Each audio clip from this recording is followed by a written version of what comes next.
said there's some kind of ancient death god on the loose. It could be any one of us next. We have to direct it to a tune by Halloween.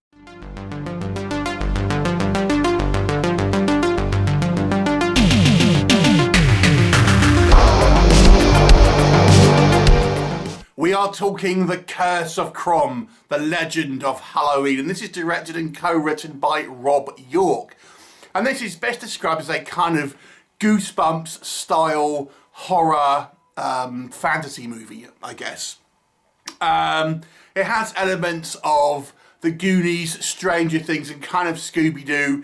It is a horror film about a supernatural being, but it isn't a one that is, I think, aiming for mostly an adult audience, but it is one I think that adult audiences can enjoy, but also maybe share with younger viewers.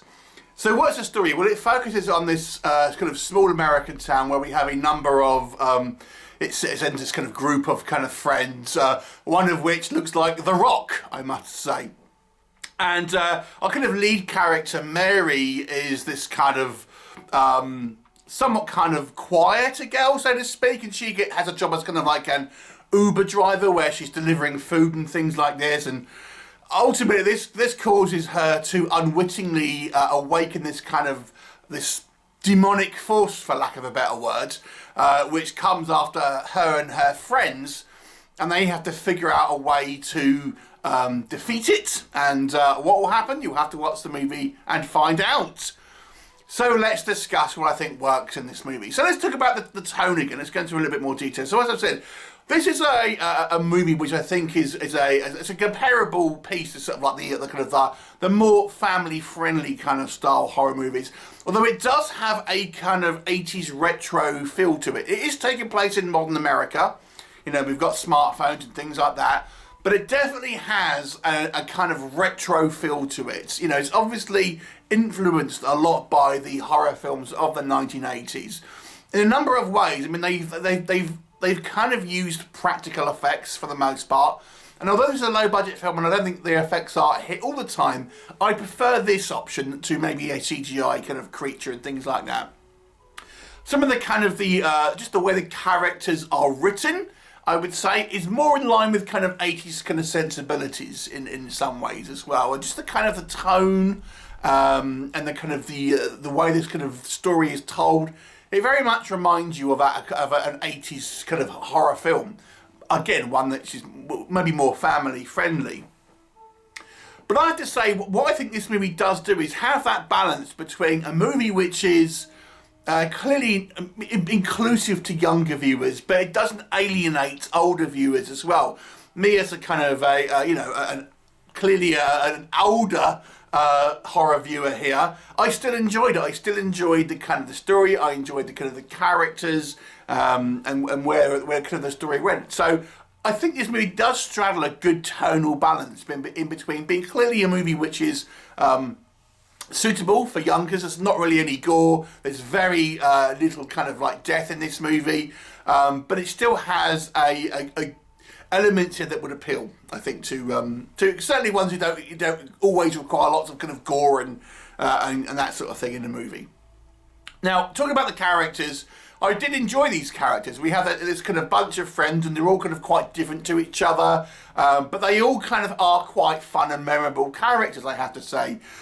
You know, all of them we get a good amount of characterization for. I felt they're all likable people. There's not one which is kind of like the douchey one, which is, and things like that. They're all sort of fairly kind of likable, but all kind of like different among many ways. And you can see, influences from other things, including kind of Stranger Things, Pet Sematary.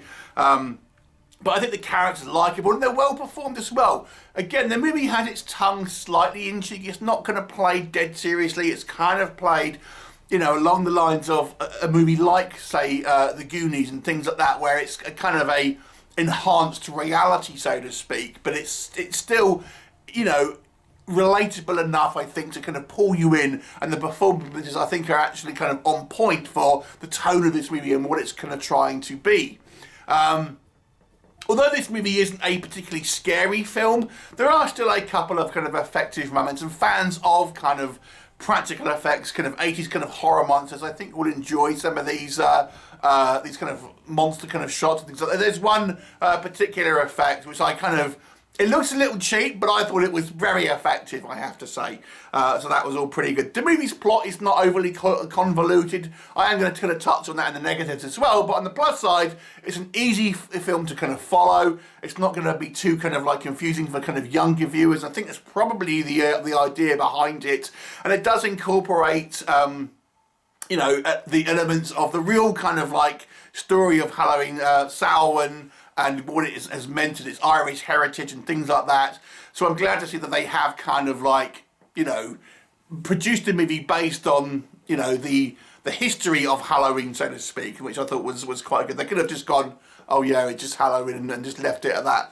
So that was all pretty good. It's relatively kind of well paced, and overall just had like kind of a fun and enjoyable tone to it. What doesn't work? So as I've mentioned, the movie is easy to follow, but therein lies maybe one of the problems here. For maybe a more of an older viewer, a more demanding viewer, the plot is a little kind of safe. It's a little sort of basic, it may be. So it doesn't really doesn't deviate, doesn't put too many kind of challenges in front of our kind of protagonist. It's a more or less a kind of a straight shot. I don't want to spell out even vaguely about what I mean exactly, because I don't want to spoil anything, because the plot here is relatively slight. There's not really a lot of obstacles that our protagonists have to overcome. It's very much a straight shoot. So yeah, the movie could have presented more of a challenge. It's like, oh, we've got this plan, but it hasn't worked. Now we've got to kind of think on our feet and things like that to kind of add a little bit of tension. It doesn't do that. It's a very much like, find the solution, move on.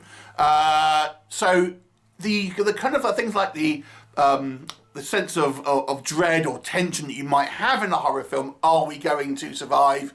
Are we able to overcome the objections? Or kind of you know, anything that's going to kind of challenges that are going to come up in the course of the movie. It's not really there, because the movie's narrative is very kind of like slight. Ultimately, it's still a well-paced, fun movie, but it's just not much in regards to kind of storytelling. To be honest with you, the budget does show through. People who want kind of like realistic effects, I think, may pick holes, certainly in the creature design here, which clearly does look more or less like a kind of a puppet. But if you're a fan of the kind of like the 80s style kind of practical effects, where they kind of did look like that, I think you might appreciate it. So it's kind of a little bit of a double-edged sword. There are elements here where you could argue that this kind of like the creature effects look like there's something bought from a kind of a Halloween store, really. There's also some kind of like inconsistencies I felt that were presented where we're meant to believe, this is not really a spoiler, but you can kind of dissuade the kind of the creature with food, and we see a couple of instances where our characters have food, but then it doesn't seem to take it, and I think but it kind of goes away. I wasn't really quite sure what was meant to be happening there a couple of times. Minor points, but there you go. But overall, again, if you just want kind of like hardcore horror, gory creature feature, this isn't going to be the movie for you. But if you want one to a bit more of a lighter touch, a bit more of a kind of a family entertainment, then I think this movie has some enjoyable elements to it, and you can kind of get behind the characters.